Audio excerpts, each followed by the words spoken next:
Take one.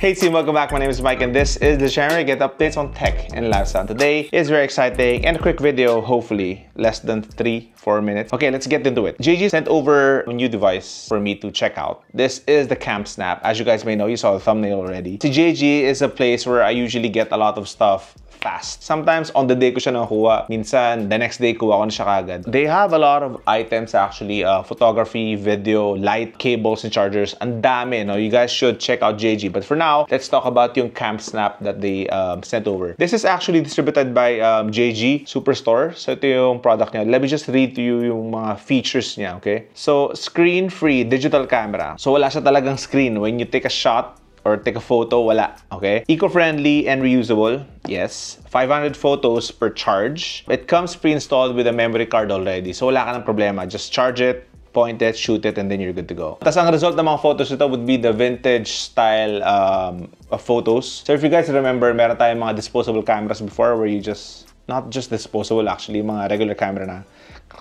you have to wind it, then take a shot, tapos 24 shots lang, limited siya.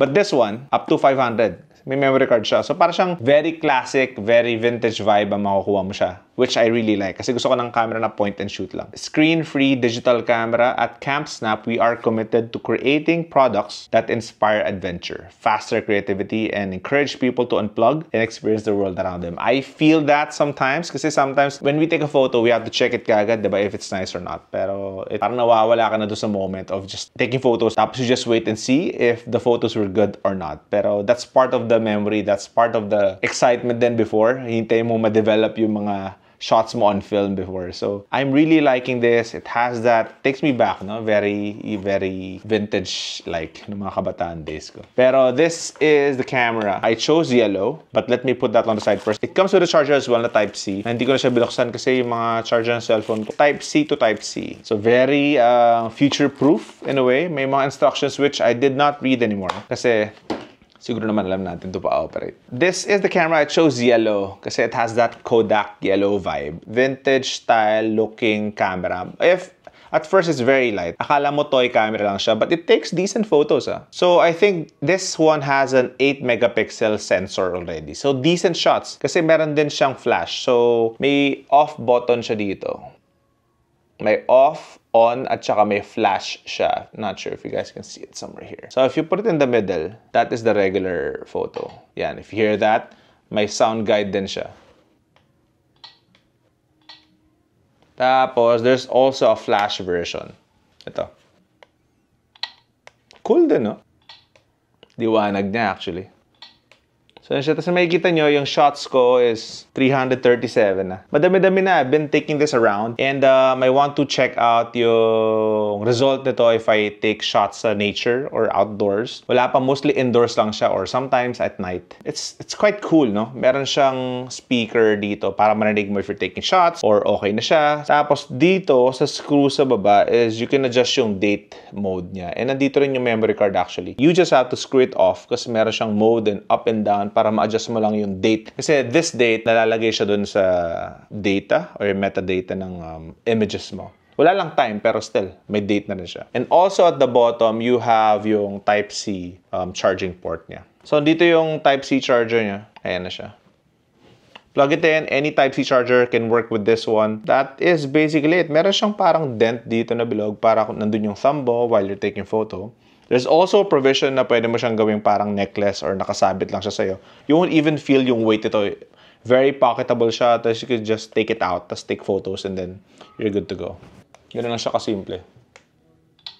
Very cool kasi kailangan mo lang siya isaksak sa laptop with a Type-C na provided or any Type-Cs. Tapos you can just view the photos from there. Parang USB lang siya. So I really like it. Yun, it comes with a micro SD card na 4 gig. I think that can mga 2,000 shots is enough already. Tapos you can just back it up or save it. Pero it's quite cool na you don't have to review the photos if it's good or not. Kasi, I don't know, it has that nostalgic feel. Pero at least you have a photo with you na hindi lang siya basta sa phone mo. That was really nice. Kasi parang you don't have to buy yung mga film anymore to achieve that vintage looking. Kasi ito pa lang, tapos digital pa siya.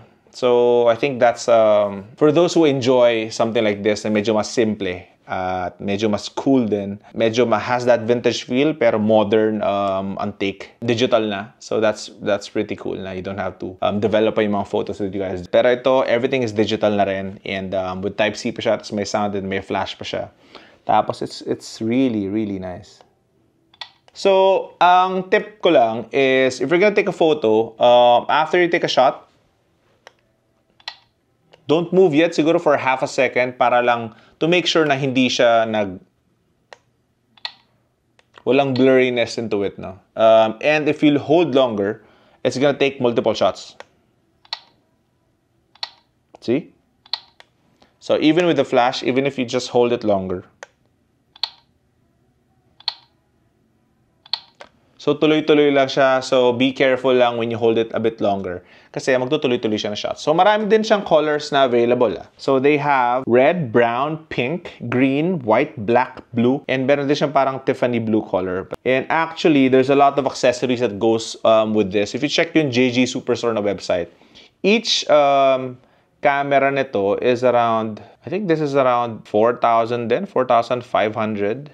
Yeah, I think 4,500. And pretty sure may discount pa to. From 6,000, naging 4,000 na lang siya. Pero you get a decent output na rin out of the shots that you take. Let me just show you some photos na ito.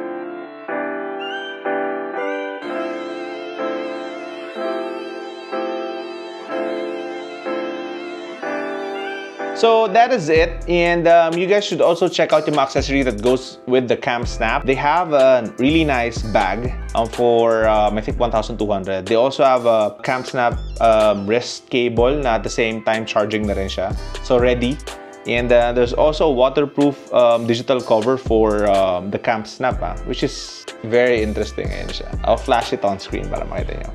But yeah, I mean, if you guys are into vintage looking and classic ones, medyo cool, no? I recommend that you guys check this out. I hope you guys were able to appreciate yung quality that Cam Snap provided. But for me, I've been carrying this for a while, and sometimes if it's not with me, na-realize ko parang sana dala ko yung Cam Snap.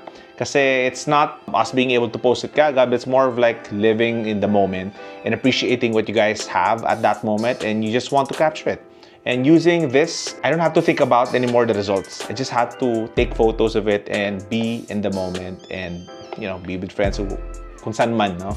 Capturing these moment around me and parang unplugged na rin in a way. If you guys are into this, make sure you guys check out JG Superstore. They have some really cool products and really good service as well. And I'm guessing they provide warranties as well. But sometimes they also do promos din pala. So make sure you check out those sales or discounts you guys would be able to get. Okay? Ang haba na pala ng video nito. That is it for me. My name is Mike and I'll see you guys in the next one. Peace.